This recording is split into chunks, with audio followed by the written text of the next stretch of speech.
Hello and good evening, everybody. Welcome to the third episode of Stand Up for Yourself. Right, so this show is basically where I speak to my friends about what they have experienced when it comes to the English language, and also in hopes of boosting some of your self-esteem and giving you some motivation on how you can stand up for yourself when it comes to learning and also speaking the English language. So today I am privileged to be joined by Ben. Welcome to the show, Ben. Hi, Anne. Hi, good to be here.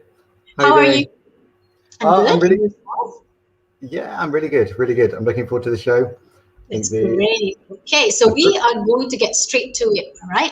So the okay, question that I have posted yesterday was Monday. I posted yesterday was, are you convincing yourself to speak perfect English? This is a rather famous predicament, especially amongst graduates, that they always feel that they need to be able to speak perfect English first before they actually start speaking. So that's the main topic for tonight.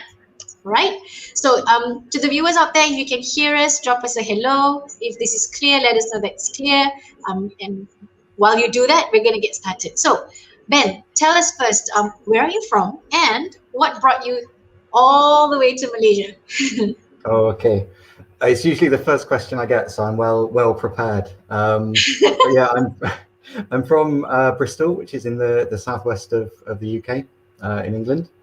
And I came to Malaysia about 6 years ago. So I've worked my entire career as an aerospace engineer, and I was lucky enough to be offered a job with a local company, a local engineering company in PJ. So 6 years ago, I didn't know very much about Malaysia. Got on a plane and arrived here, and yeah, I think initially it was a 1 year contract, and it became two, three, and now it's 6 years later. So yeah, very happy to be here, and I'm still enjoying living in Malaysia. So it's been obviously a pretty uh, tough year and a half now, but Yeah, hopefully things are starting to get better, and we can enjoy the recovery part together as well. let's hope so. What was the project? What was the project that was offered to you when you came here? Oh, so that was it was an Airbus project. So there's a local engineering company that was doing some work on design of parts for aircraft wings, Mm-hmm. um, and it was just a particular specialist part of that design which they needed some support with. So Mm-hmm. it was particularly looking at aging aircraft. So what happens to the aircraft as they get old? So they're kind of like the a human body in that respect. So when aircraft get older, they tend to wear out, and Yeah. things need replacing, and things start to crack. So yeah, so I just came to help add some resource into the team they had here, and help support some capability development work they were doing as well. Amazing. So I'm going to hit the comment section real quick because we've got a few people who have joined us. So we've got John all the way from Canada, really. Hi, Iman. I can hear both of you perfectly. Welcome. Thank you so much, John, and welcome. Welcome. Brilliant. We've got Nazrik also who's joined. He says, hello, Iman and Ben. Looking forward to this session. Yep, we've just started. Thank you, Nazrik. And we've got Naja. Hey, guys. Hey, Naja. Hope you're doing well. Thank you so much for joining, guys. Okay.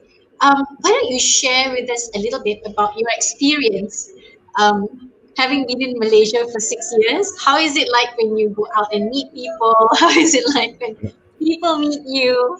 What's it been like? I guess the most interesting part was probably the beginning. Like I said, I had quite limited knowledge of Malaysia before I arrived in the country, and the company that I joined was a local company, and so there was a lot of Bahasa being spoken in the office, and so I sort of quickly realized that not just at work, but in the outside world, that whilst you could get by with English quite easily, especially in the Klang Valley, and if you stay in certain parts of town, it's a lot easier. Mm-hmm. But to actually enjoy all of Malaysia. So, life outside the Klang Valley, all of the things that Malaysia has to offer, you really have to kind of learn the language. Yeah. But that's also, I think that's a challenge, because which language are you learning? Malaysia seems to have endless different language according to who you're speaking to.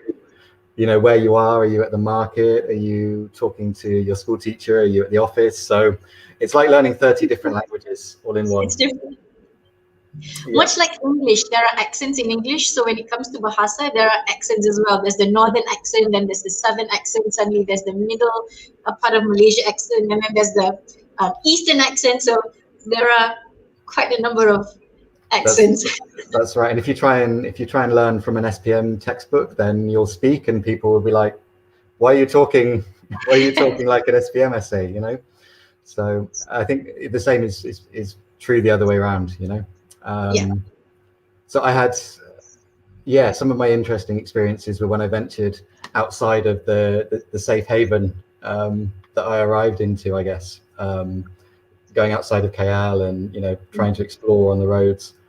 But what I find is, you go into, say, a fast food restaurant or something like that, and particularly if it was a younger staff, you could almost see the fear in their eyes when I walk in. It's like, oh my God, one of us is going to have to speak English at this point. And of course, at the same time, it's kind of terrifying for me. I probably had the same thing the previous night at the Pasar Malam, like, oh my God, I'm going to have to talk Bahasa to order some food. So, it's funny because we're having the same experience, but actually it's, should be something we just try. And if it doesn't work, we just find another way to communicate, right?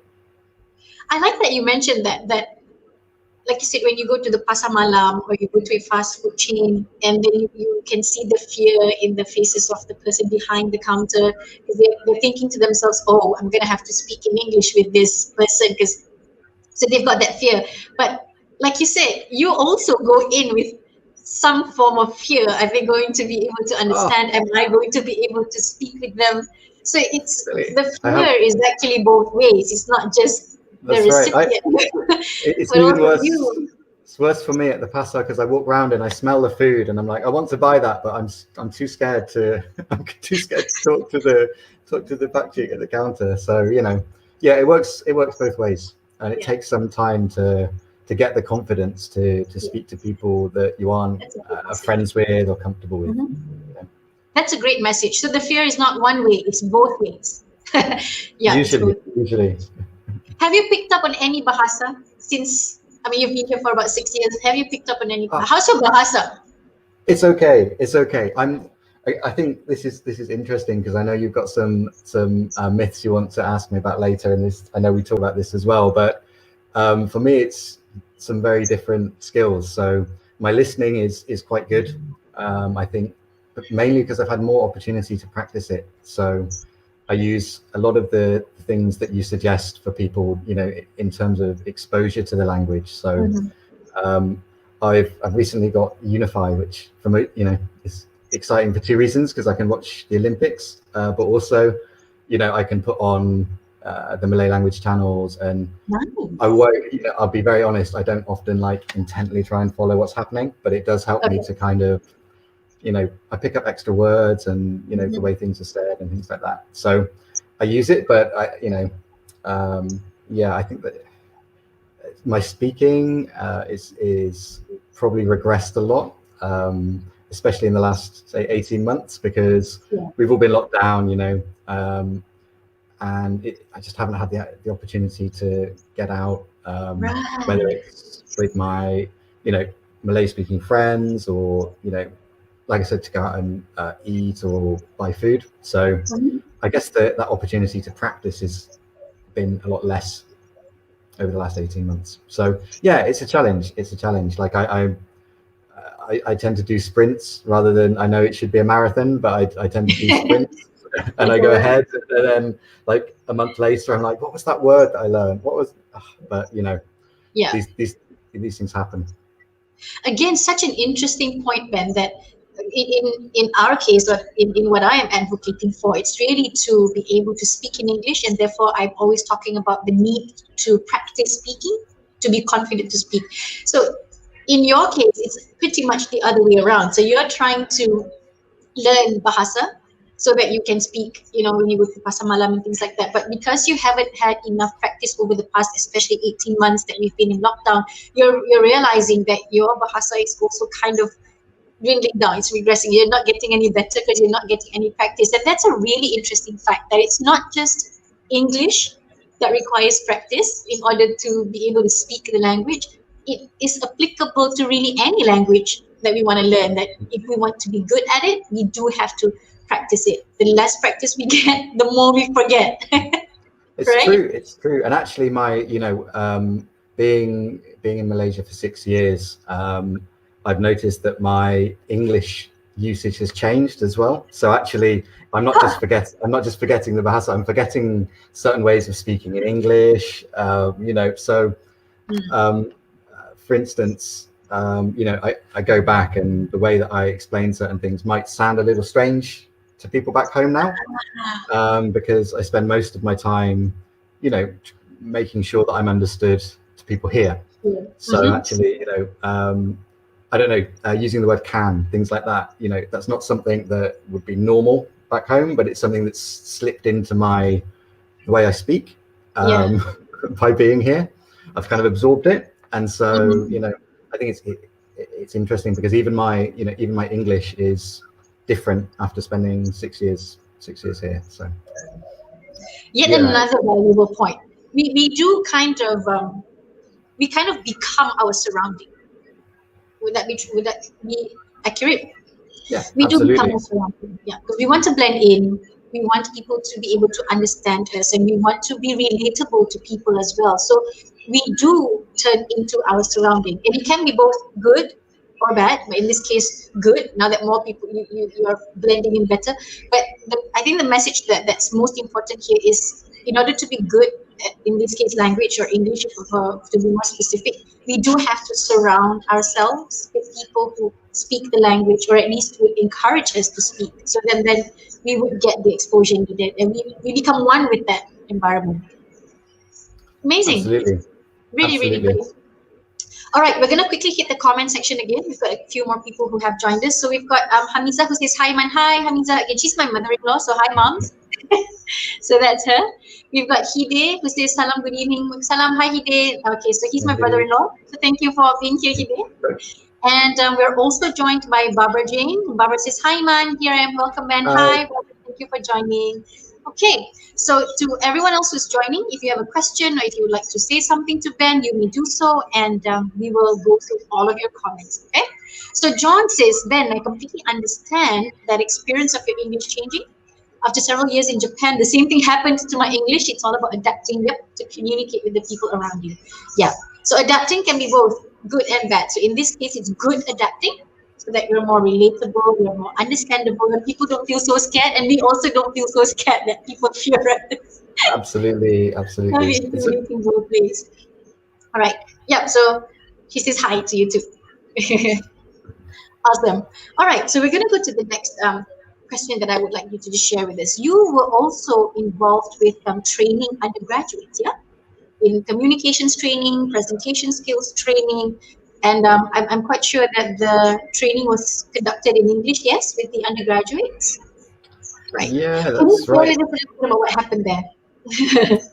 It's an interesting one. So that's true. Been true pretty much the full 6 years that I've been here. So even this year, I've been helping an ex-colleague of mine, supporting some programs which are working on communication skills. And those have been really fun. We've been doing do you know Dragon's Den? Yep.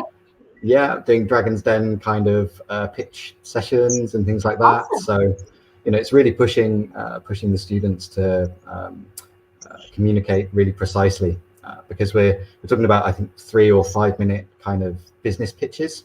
Wow. So yeah, it promotes really precise usage of language, and needs people to really understand what the problem is they're solving, and get their ideas into a nice condensed form. So it's it's always a really big challenge. But yeah, so it's kind of communications training is something I've done since I arrived in Malaysia, basically, through my first company, and then after that with government and private universities. So it's always an interesting experience.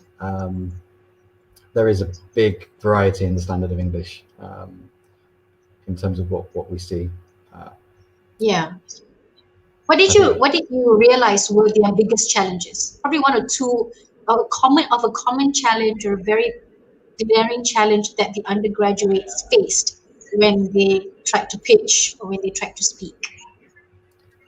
I think the first one will be confidence. Mm, And again, this is something that I hope that me being here can just share that even as having the privilege of being a native English speaker, I still would get nervous if I was 18 years old and on a yeah, Zoom call with 30 of my friends, and I was having to give a presentation online. I think that's something that's taken a long time for me to kind of get very comfortable with. yeah. And so I think again, understand that fear is kind of natural part of the process, and have the Hmm. confidence to do it. But again, it's one of the probably the second point would be this kind of one of the quite common slip ups is, like you say, knowing your audience. So in this setting, it was a very kind of specific technical setting. So Hmm. there were industrial partners that were assessing the pitch, and there Yeah. was a Q&A session. And I think that it's important to understand the conventions that you have in those kind of sessions. So Hmm. not being overly familiar, not being, knowing the right tone and the right kind of language you should use Yeah. for that setting is important as well. Because we got some extreme examples of that where people would be very familiar with the assessors, and it was a bit strange. But Hmm. at the same time, you have this. Some people, it's be very, very kind of respectful and formal. So it's, yeah, It's that's the other amazing. thing. Yeah, big mix. How do you help these graduates? Yeah? How did you help these students overcome their problem with confidence? I What were think the tips that you typically shared with them to help them, you know, I think become confident speakers? confidence comes with practice, but also I think like you talk about a lot. There's a kind of mindset issue there where people are maybe concerned that you have to be absolutely correct all the time, Mhm. uh, and it's not certainly not how we learn most things. So if you think about learning to drive a car or something, we don't Yeah, just take somebody, put them on a card, send them onto the freeway.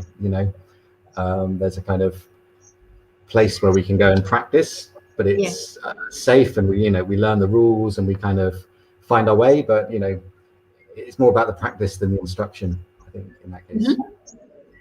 That's really So great. I also yeah, like what you said when you say that even as a native speaker yourself, there are times where you do get nervous when you have to speak. So, how do you personally get over your nervousness? How do you tackle your own nervousness when you are talking in front of people, you have to present in front of a group of people? I think a lot of it comes from, you have to really know your material. So I think Mm. that's part of the biggest one of the biggest causes of nerves is, oh my god, I'm going to forget what I what I planned to say halfway through, and I've got this Yes. speech that goes 1, 2, 3, 4, and it's like, you know ultimately I think if you know your topic, if you know your subject, and you know your story, you shouldn't need to remember 1, 2, 3, 4, because Mm-hmm. when you say one, you should go, oh, okay, now two, now three, now four. You have to be able to put that across in a way that's natural. Yeah, And I think if you once you can do that, and you're able to just tell the story in English or whatever language it is, I like that. then you're okay. Then you're I like okay that. because then it Mhm. doesn't matter if you drop your notes on the floor or Mhm. whatever happens. You just need to find your way through. I like that. So it's really knowing your material, knowing what you want to talk about, so that it sounds like a story. That's right. That's I really think good advice. Yeah, we sometimes you see people and they'll thread their presentation together, and it's like they're on a tightrope, because the minute they fall off from one point, they never quite get back on, and yeah, it like one bullet point, and they're off the tracks. So that's one thing that it happens a lot. yeah. It's something you need to kind of coach yourself out of, and the way you do that is by, like I say, really knowing your material. Yes, yeah, and that has to also come with practice. Yeah, sometimes we may know what we want to say, we may have a text, but if there's not enough practice, then we might still forget some points, and we might still forget. So ultimately, it comes down to practice. Yeah, Absolutely, awesome. absolutely. All right, I'm going to Next, share one sharing from Naja here. She says that my family spent about 2 years in America when my dad did his master's. My brothers and I still retain our American accent here. And I noticed that the way we think and communicate is also a bit different from the locals here. So she shared this just when you were sharing about how we do become our environment. So if we surround ourselves with people who speak, then we would get that skill. If we surround ourselves with people who don't speak or are afraid to speak, then we would continue feeling scared and fearful as well. Awesome. yeah, Really, really awesome sharing. yeah, Okay. absolutely. We're gonna, sorry? Yes, Ben. No, it's really interesting. I think picking up accents is inevitable, and I think a lot of people nowadays, they get that from media as well. So Mhm. whichever kind of content they're engaging with, they might end up picking up accents from that as well, which is quite interesting. That's true. My youngest sister, when she was growing up, she um, watched a lot of Disney cartoons. So at one point in her life, she did kind of adapt a little bit of the American accent. But after she stopped watching and she was with us a lot and she was with her friends a lot, so then it became more of the normal accent you would hear here in Malaysia. So yeah, we do become our surroundings. So something that we can take note of to everyone who's listening is that if you want to be good at speaking English, one of the things you can do is to surround yourself with people who speak the language, or at least encourage you to speak the language. Amazing. All right, Ben, as Okay, I mentioned in the description, I'm going to put you in the spotlight, and we're going to have you bust some myths or speak some okay, truths about English. I've got 5 statements, and these are actually statements that or predicaments that run through a lot of Malaysians, especially some of the beliefs that they have, some of the things that they convince themselves with, and one of it is, as I said here, are you convincing yourself to speak perfect English? Okay, so I'm going to put this up. Just give me a second, right? And we are going to hear Ben's take on, are these myths or are these truths?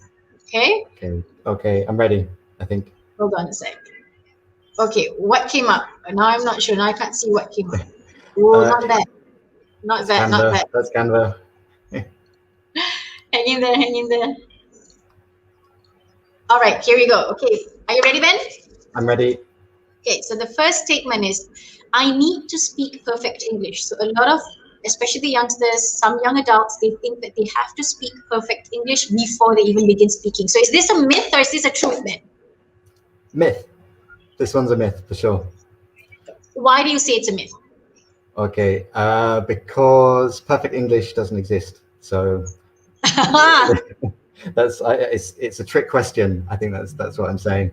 But maybe there's perfect English for a given situation, right? But this idea that there's one perfect way to speak or perfect way to write the language it's not true. You only have to look at the way that people speak English differently. You can go 20 kilometers from one town to the next in the UK, and we have different words, we have different vocabulary, we different accents, and we'd be able to identify, someone from the next town. So it's really a very fluid thing, and I think that's also important. It's constantly evolving. So Right. the way that we use use language and the way we create words. And I don't know how it happens. Someone starts using a word, and then 1,000 people, and then eventually it gets added into the dictionary. But the fact that it's still a very kind of alive thing, rather than something that's fixed, and we must stick to this perfect set of rules. So that's kind of my belief about the language. So I think it's a trick question, but it's Speaking of words that are created and then added into the dictionary, I just read today that the word ayo, as in AIYO, like when we say oh dear, has yeah. already been officially added to the dictionary. Oh, that's good. That's good. I mean, Yeah. it So yeah, gets used a lot. So yes, excellent. that's true. Okay, we're going to go to the second belief that Okay. English is a weird language. So a True. lot of people say English is weird. Is this a myth or is this true, Ben? It's very true. It's very true. Okay, how so? I think I shared with you something a few weeks ago, right? The fact that you can have the same letters in words, and they make completely different sounds depending on the word you're looking at. I mean, we even have words that are spelt the same and sound different depending on which one you want to Yep. choose. So, I can definitely appreciate that as someone that's trying to learn it. It's a challenging especially the written side. There are some beliefs also that once we learn the rules, grammar or anything, and then that's applicable to any and every condition. Is that true? Yeah. I think there are some very general rules that apply, but if you find the rule, then there'll be somebody that's found a way to break them, and it'd probably still be acceptable, or create something that's completely ridiculous using the rules. So it's just that kind of language. I think it invites people to mess around with it and play with it, and that's why there's such a huge volume of creative work in the English language. Because I think once you do become fluent, then it's got all of these kind of flexibilities that you can do fun things with it. Yeah. Okay, thank you. So third belief, all right. I must have perfect grammar before I start speaking English. Myth or truth? Myth. I think. All right. I'm glad How that's is this a myth? okay. I think this one is like I mentioned before with the driving of the car. The idea that you have to be 100% perfect and not make any mistakes when you start doing something is, I don't think we'd apply that in anywhere else in our lives. The best way that we learn is by practicing. But and I think you've talked about in some of your previous sessions about people that are kind of mocked or ridiculed for speaking English or practicing, and I think that's pretty damaging because I don't see it as learning English is taking anything away from anybody. So it's a set of skills that you can use if you just want to learn enough English to talk to certain friends in English. Then that's what you learn, right? If you want to if you're looking for a job in an English speaking office, the bar will be higher. But I think, like you mentioned, one of the key things for me is finding things that you enjoy about the language as well. So you have to kind of immerse yourself in it a little bit. Don't just learn English because you want to learn the language. Find things that are written in English that you enjoy reading, or English TV shows you enjoy watching, and use it to kind of boost your cultural capital as well. Yeah, I like that. I like what you said that in learning a language, we develop and we evolve. Hence, there's no such thing as perfect English, but we keep learning it. And like you said earlier, it keeps changing. And when there's a rule, someone will try to break that rule anyway. So there's no way we can wait to have or to speak with perfect grammar before we start speaking. So we just have to speak and just kind of go with it. Right. Fourth I can't. belief. I Sorry. can't remember. Oh, it's okay. I was just going to add. I can't remember the statistic, but there was interesting point that was like if we were in the UK and we were transported, say, 300 years into the past, we'd only Uh-huh. understand, say, 5% of the words that were spoken at the time. So, you know, it's and that's the same, the same language effectively. It's just that over time, it's Yeah, you know changed it's so changed. much. It has changed. Okay. The next belief. The more I listen, the better I will get at speaking. Myth or truth?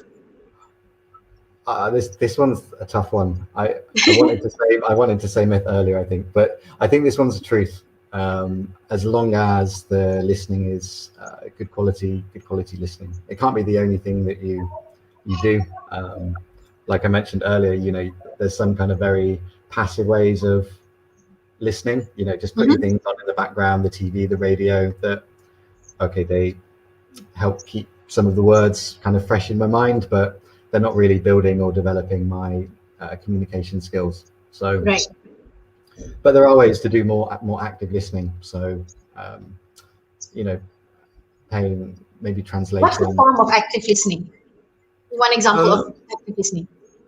anything where you're really trying to engage with the content. So maybe Mm. you're listening to a song, but you're writing the lyrics down in front of you, and then you could translate them into Bahasa or something.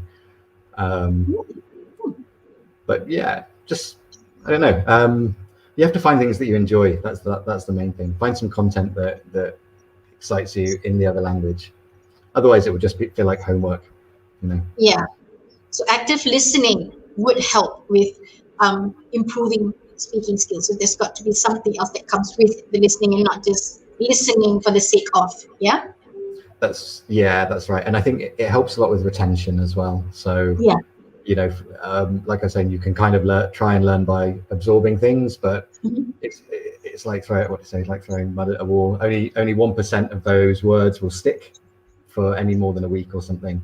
Yeah. Whereas if you're engaging with it, if you're trying, listening, writing it down, trying to understand what's being said, Yes. I don't know, maybe you're watching the news and you're trying to understand the story or something like that. It will kind of Mhm. engage your brain in a different way, and you'll retain the words because you'll be able to associate those words then with maybe what you were watching or something Yeah. like that. Definitely. Awesome. Right. So active listening, not just listening for the sake of listening. Active listening can help. All right. Final belief.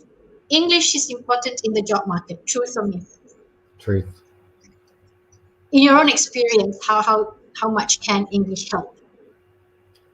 I think I'd say it's pretty much essential, depending on the organization. So, you Mm-hmm. know, um, I think if you don't have a fluent enough command of English to be able to sit in an interview situation and have a Mm-hmm. conversation, Yeah. explain the things you like, the things you're passionate about, why you want a certain position, um, then there will be a lot of the job market that's not accessible to you.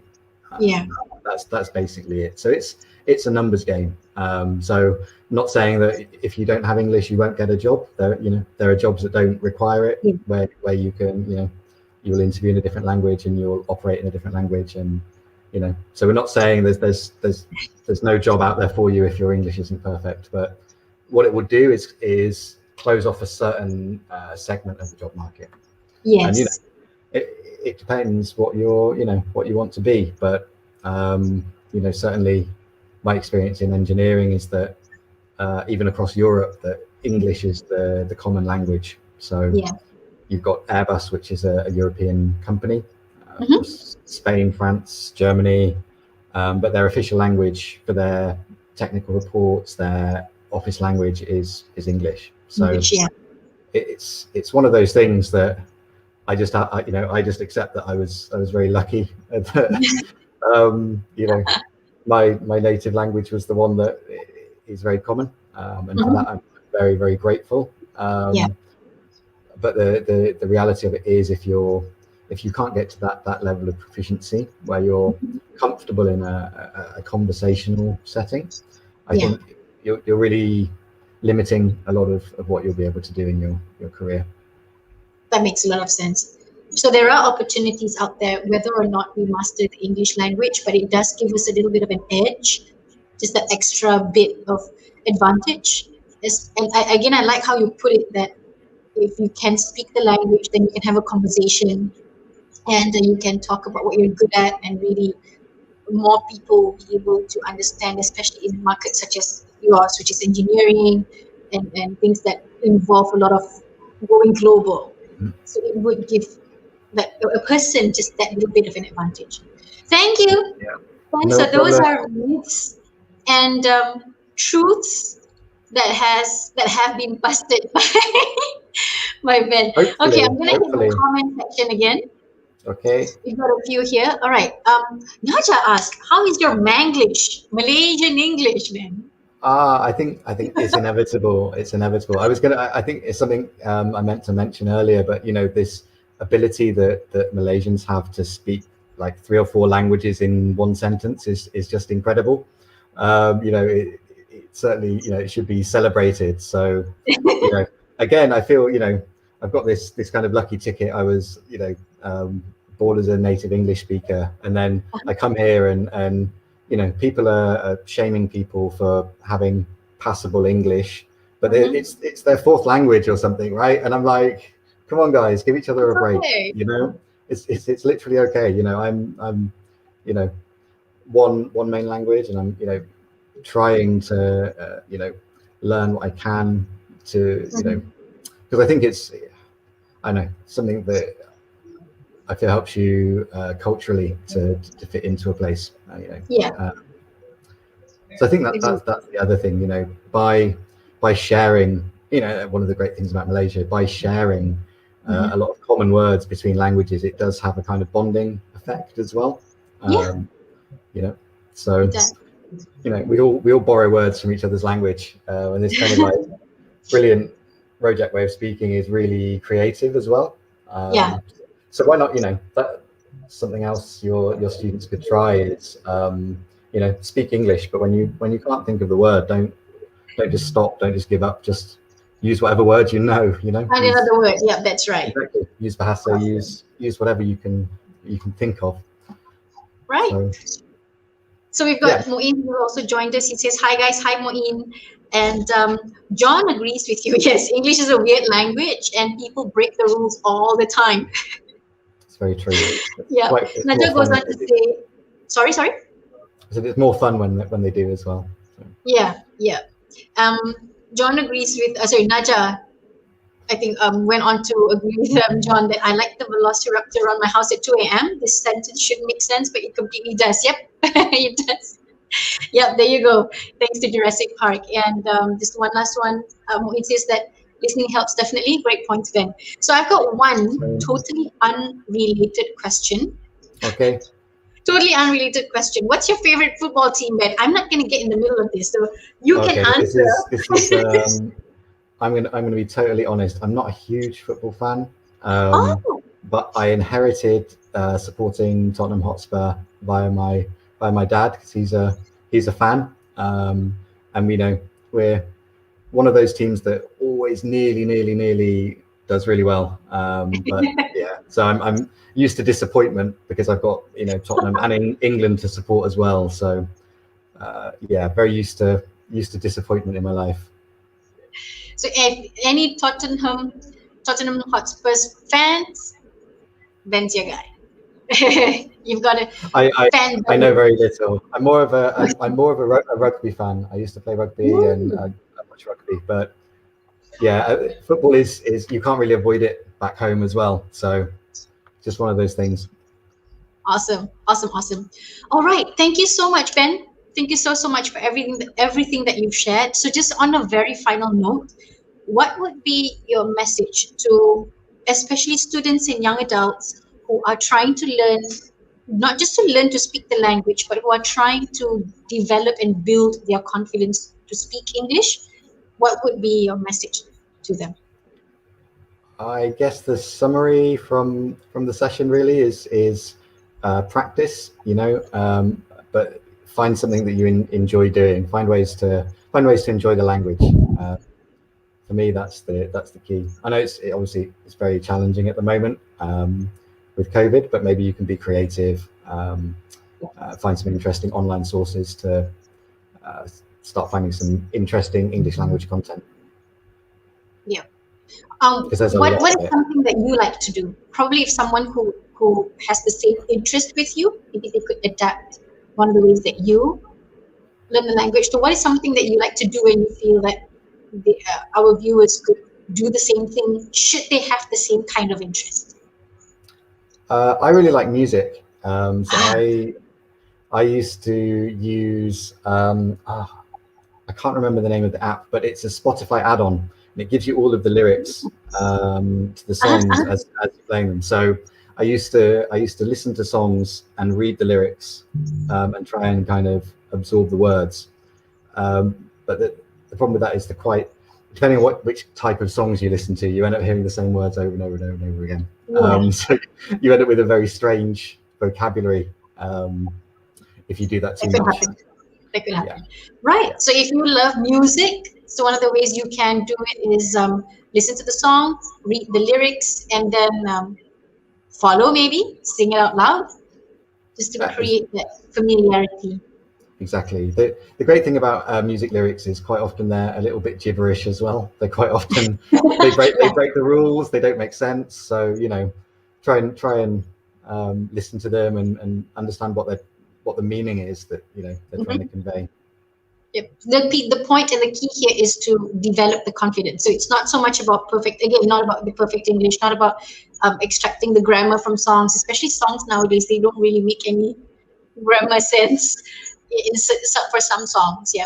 So it's more of doing that to gain confidence to speak. Exactly. Awesome, awesome, Exactly. awesome. Really awesome. Thank you so much, Ben. No And to problem. our viewers, thank you for joining in. Thank you for your comments. Thank you for your questions. I thank you again so much, Ben, for coming to the show and for helping, especially Malaysians, young Malaysians who are struggling to stand up for themselves and find different means and ways to develop their confidence to speak in English. Okay, Quite all so right. with that, Excellent. I bid everybody farewell. Good night, Ben. Good night, everybody. Have a good Good night, guys. evening. Yep. Take care. Be safe. Bye.